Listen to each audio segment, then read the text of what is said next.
Magandang araw sa inyong lahat. Ako si Dr. Luis Fernando Garcia at ngayong araw ay susuriin natin ang paksa na nangungunang 3 pinakamahusay na tsaa para i-detox ang iyong katawan at suportahan ang kalusugan ng bato.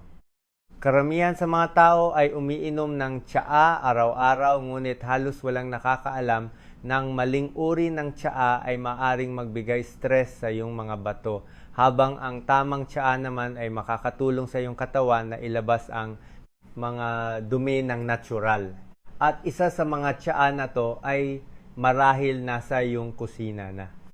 Ang iyong mga bato ay walang tigil na nagtatrabaho, sinasala ang iyong dugo, nagtatanggal ng mga lason at pinapanatiling balanse ang iyong katawan. Ngunit ang stress, hindi magandang pagkain, kakulangan sa tubig at pang-araw-araw na gawi ay unti-unting nagpapahirap sa trabahong iyon. Ang magandang balita ay hindi mo kailangan ng mamahaling paglilinis o matinding detox plan sa video na ito. Ipapakita ko sa iyo ang nangungunang 3 pinakamahusay na tsaa na makakatulong sa pag-detox ng iyong katawan at pagsuporta sa kalusugan ng bato, kung bakit ito epektibo at kung paano ito ginagamit ng mga tao sa buong mundo sa loob ng maraming taon nang hindi man lang nila nalalaman kung gaano ito kapangyarihan. Una, Hibiscus terroceltea. Ang matingkad na pulang tsaa na ito ay hindi lang magandang tingnan sa baso. Isa to sa mga pinag-uusapang tsaa pagdating sa pag-detox ng katawan at pagsuporta sa kalusugan ng bato. At ang pangunahing dahilan ay isang bagay na binabalewala ng karamihan sa mga tao hanggang sa huli na ang lahat, ang presyon ng dugo.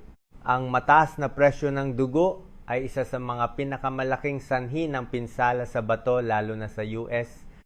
Ang iyong mga bato ay puno ng maliliit na daluyan ng dugo, at kapag ang presyon ay nananatiling mataas sa napakatagal na panahon, ang mga daluyang iyon ay unti-unting napipinsala. Ang hibiscus tea ay naiugnay sa maraming pag-aaral sa pagtulong upang mapababa ang presyon ng dugo sa natural na paraan. Ang ilang pananaliksik ay inihambing pa ang mga epekto nito sa mild na gamot sa presyon ng dugo, na isang malaking bagay para sa isang simpleng tsaa na gawa sa halaman. Kaya paano ito nakakatulong sa iyong mga bato? Kapag mas balanse ang presyon ng dugo, hindi na kailangang magtrabaho ng husto ang iyong mga bato. Nangangahulugan iyon ng mas kaunting stress, mas kaunting pamamaga at mas mahusay na pangmatagalang paggana. Ito pa lang ay sapat na upang maging matibay na pagpipilian ng hibiscus tea para sa sinumang nag-iisip tungkol sa suporta sa bato. Ang isa pang malaking dahilan kung bakit namumukod tangi ang hibiscus tea ay ang antioxidant power nito. Ang mga antioxidant ay tumutulong sa iyong katawan na labanan ang oxidative stress na pinsalang dulot ng mga lason, hindi magandang pagkain, stress at polusyon. Ang iyong mga bato ay humaharap sa mga lason sa buong araw, kaya ang pagbibigay sa kanila ng karagdagang suporta ng antioxidant ay makakatulong sa kanila na gawin ang kanilang trabaho ng mas maayos. Ang hibiscus ay mayaman sa mga compound ng halaman na tumutulong upang mabawasan ang pamamaga, hindi lamang sa mga bato, kundi sa buong katawan. May lumalaking interest din sa kung paano sinusuportahan ng hibiscus tea ang kalusugan ng atay. Ang atay at bato ay nagtutulungan bilang isang team. Kapag mas mahusay na napoproseso ng iyong atay ang mga lason, hindi nag-overload ang iyong mga bato. Ang ilang pag-aaral ay nagpapahiwatig na ang hibiscus ay maaaring makatulong na protektahan ang mga selula ng atay at mabawasan ang pagbuo ng taba sa atay na hindi direkta ring nakakatulong sa kalusugan ng bato. Bukod pa rito, ang hibiscus tea ay maaaring makatulong sa balanse ng kolesterol kapag regular na ginagamit bilang bahagi ng isang malusog na routine. Ang mas mahusay na antas ng kolesterol ay nangangahulugang mas mahusay na daloy ng dugo at mas mahusay na daloy ng dugo ay nangangahulugang mas malusog na bato sa paglipas ng panahon. Ngayon, pag-usapan natin kung paano to gawin dahil mas mahalaga to kaysa sa iniisip ng mga tao. Ang paggawa ng hibiscus tea ay napakasimple. Maaari kang gumamit ng pinatuyong petals ng hibiscus na madaling makita online o sa mga health store. Magdagdag ng mga 1 hanggang 2 kutsarita ng pinatuyong petals sa mainit na tubig. Hayaan itong magbabad ng 5 hanggang 10 minuto. Kung mas matagal itong nakababad, mas lalakas at mas maaasim ito. Pagkatapos nito, salain ito at inumin ng mainit o palamigin at ilagay sa yelo.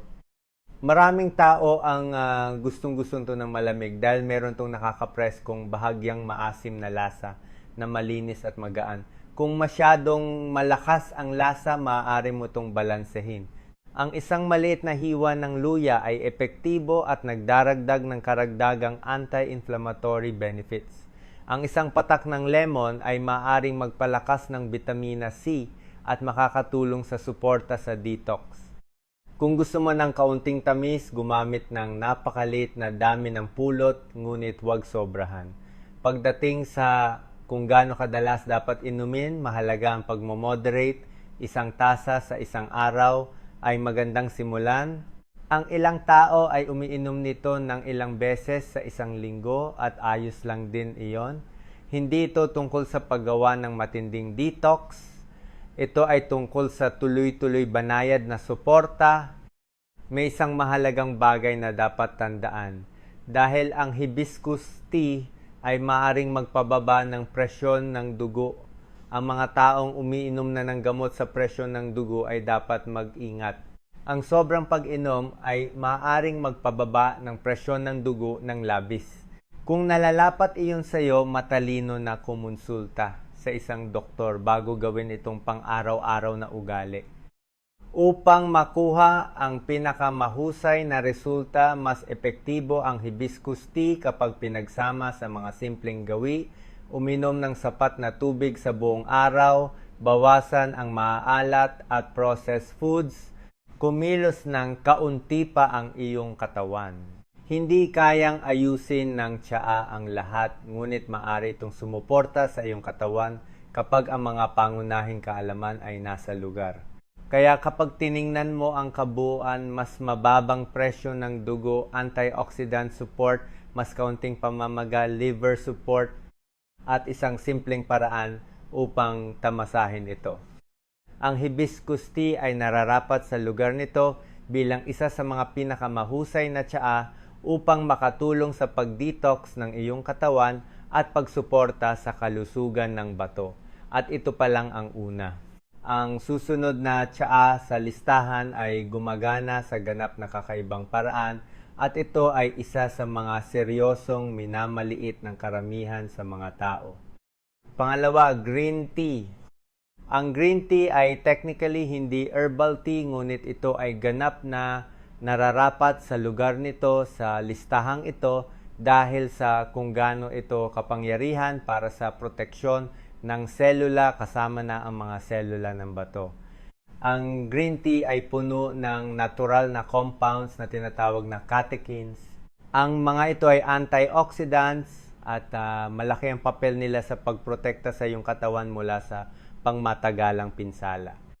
Ang iyong mga bato ay nasa ilalim ng patuloy na presyon. Bawat araw, sinasala nila ang dumi-labis na fluid at lason mula sa iyong dugo. Sa paglipas ng panahon, ang pamamaga at oxidative stress ay maaaring dahan-dahang makapinsala sa mga selula ng bato. Dito nagniningning ang green tea. Ang mga pag-aaral na inilathala sa mga pangunahing journal sa kalusugan at nutrisyon ay nagpakita na ang catechins sa green tea ay maaaring makatulong na protektahan ang tissue ng bato mula sa pinsalang dulot ng pamamaga at hindi magandang daloy ng dugo. Isa sa mga pinakamalaking benepisyo ng green tea ay kung gaano kahusay nitong labanan ang pamamaga.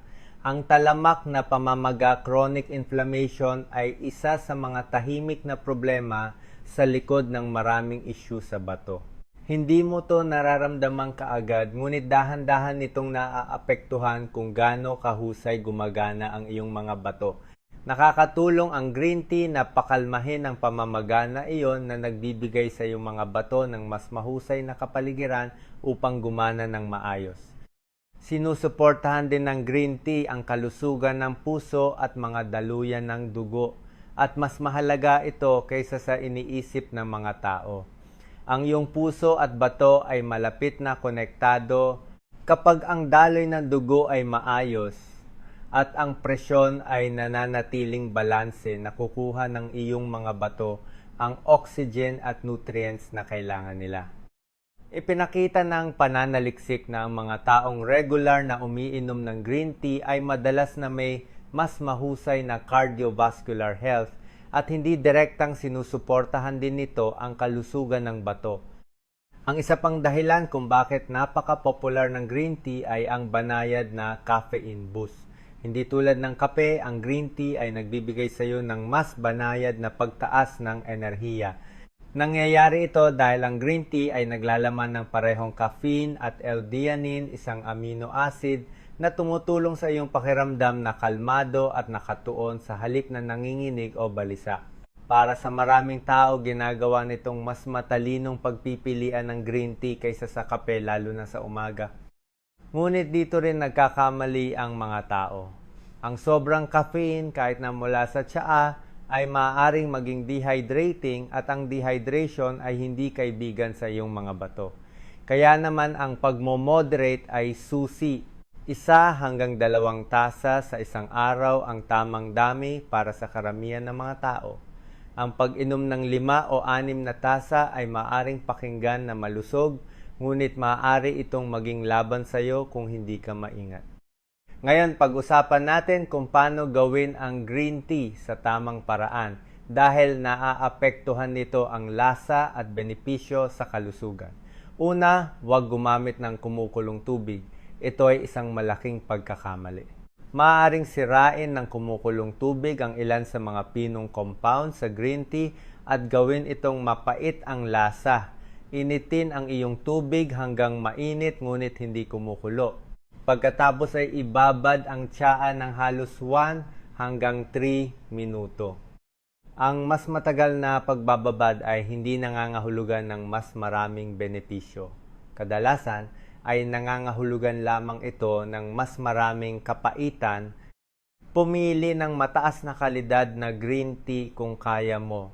Ang loose leaf tea o mga pinagkakatiwalaang brand ay karaniwang may mas mataas na antas ng antioxidant kaysa sa napakamurang tea bags, ngunit kahit ang regular na green tea bags ay mas mahusay pa rin kaysa sa hindi pag-inom nito. Maaari kang uminom ng green tea ng plain o maaari mo itong pagsamahin sa iba pang simpleng sangkap.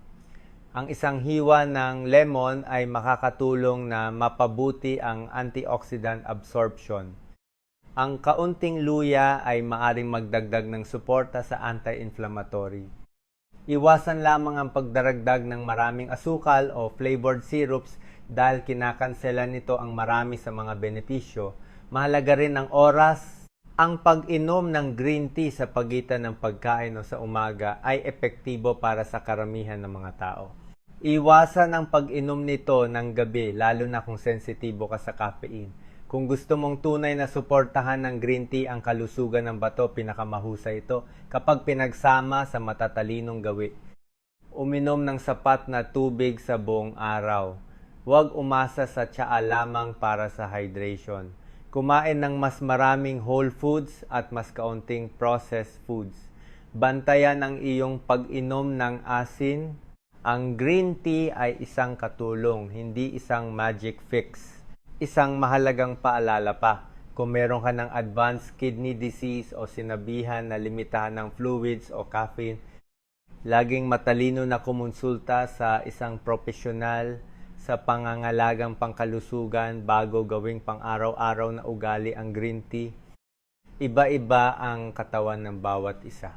Kapag tiningnan mo ang kabuuan proteksyon ng antioxidant na bawasan ang pamamaga, mas mahusay na daloy ng dugo at banayad na enerhiya nang walang pagbagsak ang green tea, ay nagiging isa sa mga pinakamahusay na pang-araw-araw na inumin upang suportahan ang detox at kalusugan ng bato. Hanggat hindi mo to sinosobrahan. At ngayon ay pupunta tayo sa pangatlong tsaa. At ito ay gumagana sa ganap na kakaibang paraan sa pamamagitan ng pagtulong sa iyong katawan na ilabas ang labis na fluid at dumi ng mas mahusay. Ang huling tsaa na to ay madalas na napapabayaan, ngunit maaari itong gumawa ng malaking pagkakaiba kapag ginamit ng tama. Habang pinapanood ang video na to, isipin kung nasaan ka, gaano ka katanda at kung ano ang kasalukuyang kalusugan ng iyong bato. Kailangan ba ng iyong katawan ng kaunting dagdag na pangangalaga o suporta? Ibahagi ang iyong mga saloobin sa mga komento. Gusto kong malaman kung sino ang nanonood at nag-aalala tungkol sa kanilang mga bato. Pangatlo, chamomile tea. Karamihan sa mga tao ay iniisip ang chamomile tea bilang isang simple nakakapagpakalmang inumin bago matulog, ngunit ang chamomile ay higit pa sa isang paraan upang makapagpahinga. Maaari itong maglaro ng isang nakakagulat na mahalagang papel sa pagsuporta sa kalusugan ng bato. Hindi tulad ng hibiscus na tumutulong sa pamamahala ng presyon ng dugo o green tea na nagpoprotekta sa mga selula ng bato na may antioxidants, ang chamomile ay gumagana ng hindi direkta. Ang pangunahing trabaho nito ay lumikha ng mga kondisyon na kailangan ng iyong mga bato upang mag-ayos, makabawi at gumana sa pinakamahusay. Ang iyong mga bato ay abala sa pagsasala ng mga lason, pagbabalanse ng fluids, at pagre-regulate ng presyon ng dugo araw-araw. Ngunit kapag ikaw ay stress, pagod o hindi nakakatulog ng maayos, hindi sila nakakakuha ng pahinga na kailangan nila. Ang mataas na stress ay nagpapataas ng cortisol, nakakagambala sa blood sugar at nagpapalitaw ng pamamaga sa buong katawan. Sa paglipas ng panahon, naglalagay ito ng dagdag na strain sa iyong mga bato kahit na hindi mo ito nararamdaman. Ang chamomile tea ay nakakatulong na sirain ang siklo na iyon sa pamamagitan ng pagpapakalma sa nervous system, pagpapababa ng stress at pagsuporta sa mas mahusay na pagtulog. Kapag ang iyong katawan ay nakakapahinga ng maayos, bumababa ang pamamaga, nagiging stable ang hormones, at ang iyong mga organo kasama ng iyong mga bato ay nakakakuha ng oras na kailangan nila upang mag-ayos ng natural. Isa sa mga pinakamalakas na benepisyo ng chamomile tea ay ang kakayahan nitong mapabuti ang kalidad ng pagtulog. Ang malalim na nakakapagpabalik na pagtulog ay kapag ang iyong katawan ay lumilipat sa repair mode. Sa yugtong ito, bumababa ang pamamaga, inaayos ang pinsala sa selula at ang mga organo ay nakakabawi mula sa pang-araw-araw na strain. Hindi lang nagpaparamdam sa iyo ng sariwa ang mas mahusay na pagtulog kinabukasan, nakakatulong ito na protektahan ang kalusugan ng bato sa pangmatagalan. Ang mga taong kulang sa tulog ay madalas na may mas mataas na stress at mas maraming pamamaga na maaring tahimik na makapinsala sa tissue ng bato.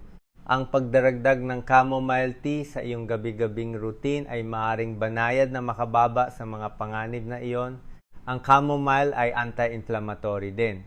Ang talamak na pamamaga, chronic inflammation, ay isang karaniwang salik sa mga problema sa bato, lalo na para sa mga taong may mataas na blood sugar o metabolic issues. Ang mga pag-aaral ay nagpapahiwatig na ang chamomile ay maaaring makatulong na mabawasan ng oxidative stress at mas mababang markers ng pamamaga sa katawan sa pamamagitan ng pagbabawas ng pamamaga ng tuloy-tuloy. Maaaring hindi direktang protektahan ng chamomile ang mga bato mula sa pangmatagalang pinsala at mabawasan ang panganib ng mga komplikasyon.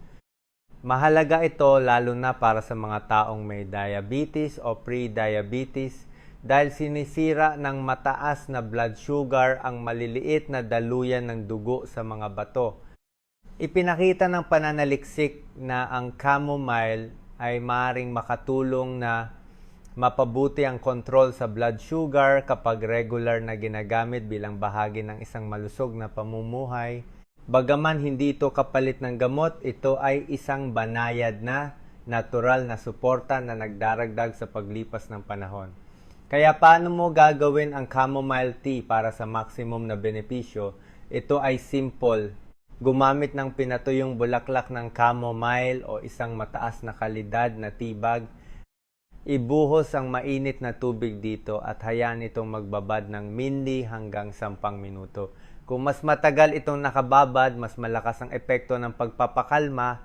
Inumin ito ng mainam na 30 hanggang 60 minuto bago matulog upang senyalesa ng iyong katawan na oras na upang magpahinga at maghanda para sa pagtulog.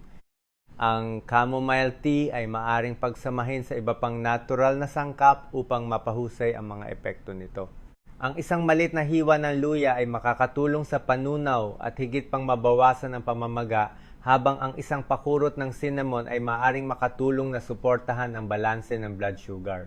Iwasan ang pagdaragdag ng asukal lalo na sa gabi dahil maaari itong makagambala sa kalidad ng pagtulog at kontrol sa blood sugar para sa pinakamahusay na resulta. Gawing bahagi ng isang gabi-gabing routine ang chamomile tea. Idim ang mga ilaw, itabi ang mga screen, at hayaan ang iyong katawan na mag-relax. Sa paglipas ng panahon, ang tuloy-tuloy na gawaing ito ay maaaring mapabuti ang pagtulog, mabawasan ang stress, at hindi direktang suportahan ang kalusugan ng bato sa isang makapangyarihan at natural na paraan. Hindi direktang naglalabas ng lason ang chamomile tulad ng ilang herbal teas, ngunit lumilikha ito ng tamang kondisyon para sa iyong katawan na mag-detox ng mag-isa sa pamamagitan ng pagpapababa ng stress, pagbabawas ng pamamaga, at pagsuporta sa mas mahusay na pagtulog at kontrol sa blood sugar. Mahalagang tandaan na ang chamomile ay karaniwang napakabanayad, ngunit ang mga taong allergy sa mga halaman tulad ng ragweed ay dapat maging maingat. Magsimula sa isang maliit na tasa at tingnan kung paano magre-react ang iyong katawan. Kapag pinagsama-sama mo ang lahat hibiscus para sa presyon ng dugo, green tea para sa antioxidants at proteksyon ng selula at chamomile para sa pagbabawas ng stress at pahinga. Meron kang isang simple at natural na tea routine na sumusuporta sa iyong mga bato mula sa iba't ibang anggulo. Hindi ito tungkol sa matinding detoxes o matinding paglilinis. Ito ay tungkol sa pagbibigay sa iyong katawan ng pagkakataong bumagal mag-ayos at manatiling malusog sa pangmatagalan. Ang maliliit tuloy-tuloy na gawi tulad nito ay maaring gumawa ng mas malaking pagkakaiba kaysa sa iniisip ng karamihan sa mga tao. Kapag umatras ka at tiningnan ang lahat ng sakop natin, simple lang ang malaking ideya. Ang pagsuporta sa iyong mga bato ay hindi kailangang maging matindi o komplikado. Nakakatulong ang hibiscus tea na pamahalaan ang presyon ng dugo at pamamaga. Pinoprotektahan ng green tea ang mga selula ng bato at sinusuportahan ang malusog na daloy ng dugo. Ang chamomile tea ay nagbibigay sa iyong katawan ng pahinga na kailangan nito upang mag-ayos at mag-reset.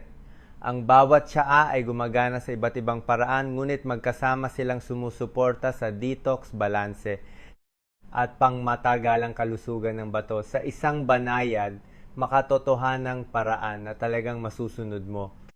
Nagdaragdag ang maliliit na pang-araw-araw na gawi at kung minsan, ang isang bagay na kasing simple ng tamang tasa ng tsaa ay maaaring magkaroon ng tunay na pagkakaiba sa paglipas ng panahon. Salamat sa inyong panonood. Kung nagustuhan niyo ang video na ito at nahanap niyo itong kapaki-pakinabang, mangyaring mag-like at mag-subscribe sa aming channel para sa mas marami pang tips sa kalusugan at pangangalaga sa matatanda. Magandang araw po sa inyong lahat.